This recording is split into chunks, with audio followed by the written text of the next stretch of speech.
हर हर महादेव। मैं आपका अपनी एक अन्य वीडियो में वेलकम करता हूं।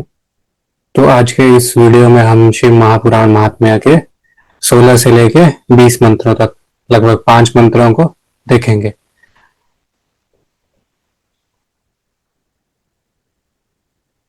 राजसूयेन यत् पुण्यम अग्निष्टोम सतेन च तत्पुण्यम लप्ते शंभो कथा श्रवण मात्रतः। तो इसका शब्दार्थ क्या है?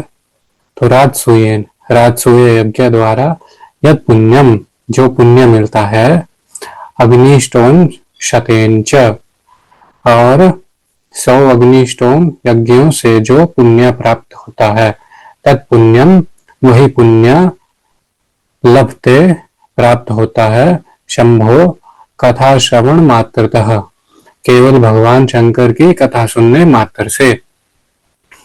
अब ये मंत्र क्या कहना चाह रहा है, क्या इसका भावार्थ है? तो राजसूय यज्ञ जो है वो सैकड़ों अग्निष्टोम यज्ञों से जो पुण्य प्राप्त होता है वह भगवान शिव की कथा के सुनने मात्र से प्राप्त हो जाता है। अभी राजसूय यज्ञ क्या होता है?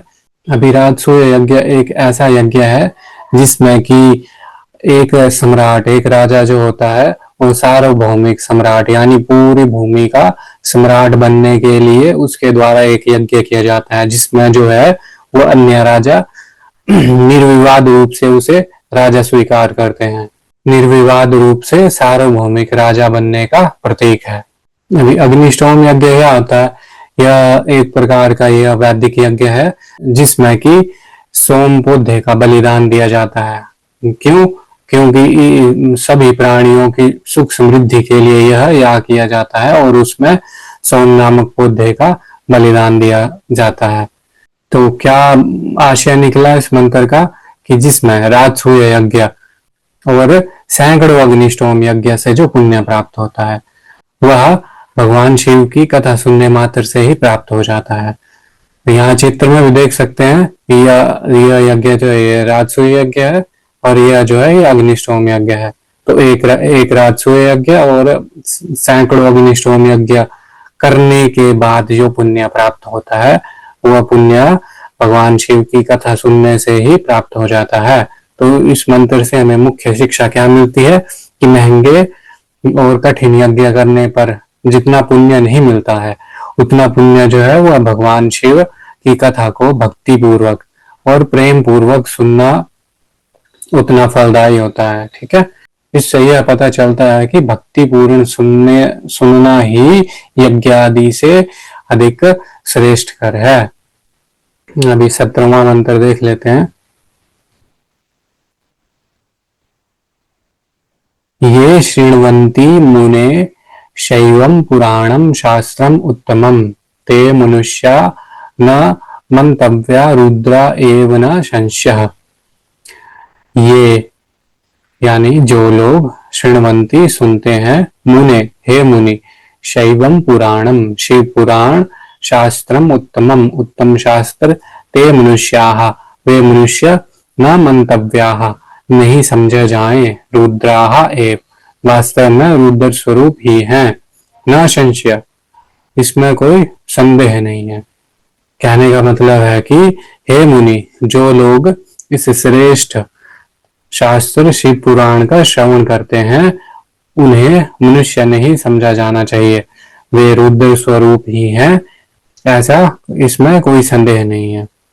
अभी इससे मुख्य शिक्षा क्या मिलती है? शिव पुराण का श्रवण जो है केवल धार्मिक अनुष्ठान नहीं है, यानी कि जो हम यज्ञ करते हैं, धार्मिक यज्ञ करते हैं वह अनुष्ठान ही नहीं बल्कि साधक को दिव्यता और रुद्रत्व की ओर ले जाता है।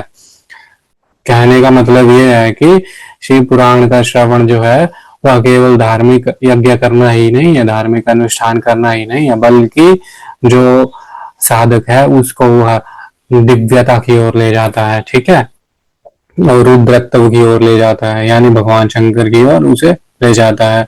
ऐसा श्रवण करने वाला जो साधक है साधारण जीव नहीं रहता। ऐसा जो व्यक्ति है वो साधारण नहीं रहता, बल्कि उसका स्वरूप जो है वो दिव्यमान हो जाता है और शिवत्व से संयुक्त हो जाता है। ठीक है, चित्र में भी आप देख पा रहे हैं कि यह व्यक्ति जो है यह शिव महापुराण को सुन रहा है और भगवान शिव की ओर यह व्यक्ति जो है यह अग्रसर हो रहा है उन्हें प्राप्त करने के लिए।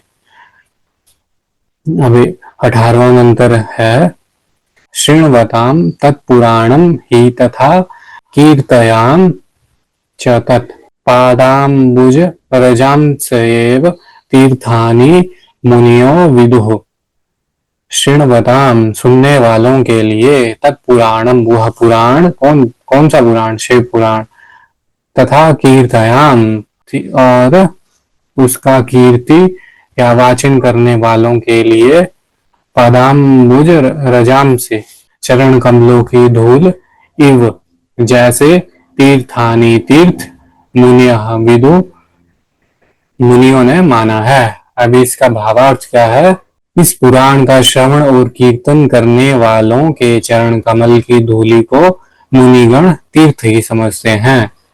इस मंत्र से हमें मुख्य शिक्षा क्या मिलती है?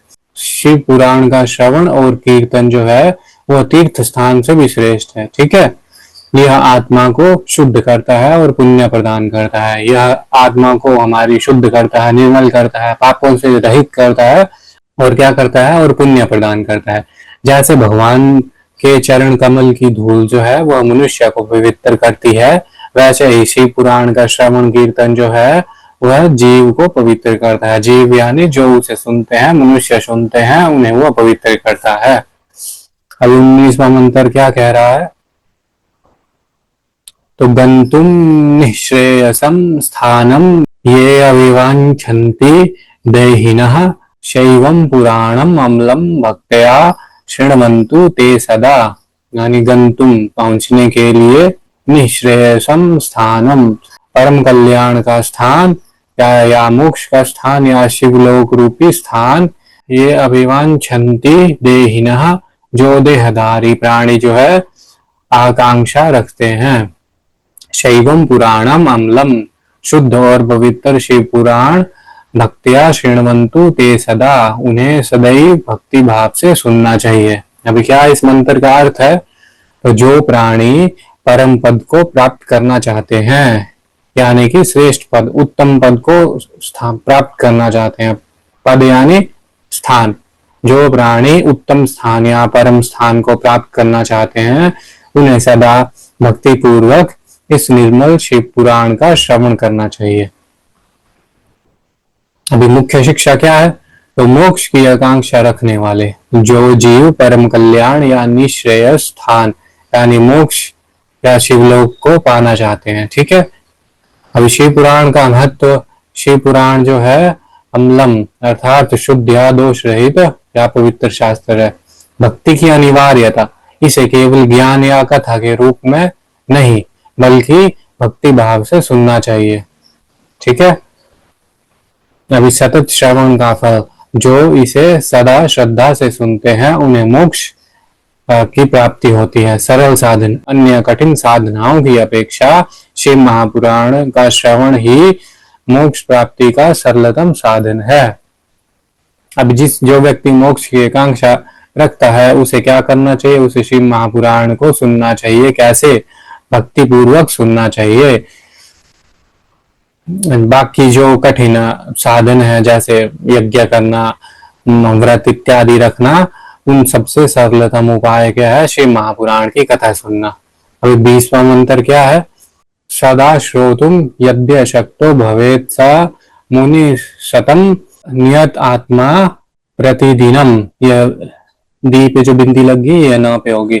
शृणुयाद वा मुहूर्त कम, तो सदा यानी निरंतर, हमेशा, श्रोतुम सुनना, यत अशक्तः भवेत् यदि कोई समक्ष ना हो या कोई समर्थ ना हो, सा मुनि सत्तमा हे श्रेष्ठ मुनि, नियत आत्मा संयमित मन वाला या एकाग्रचित जिसने अपनी आत्मा को एकाग्रचित कर लिया है, प्रतिदिनम प्रत्येक दिन, शृणुयात मुहूर्त कम से कम एक मुहूर्त तो सुने।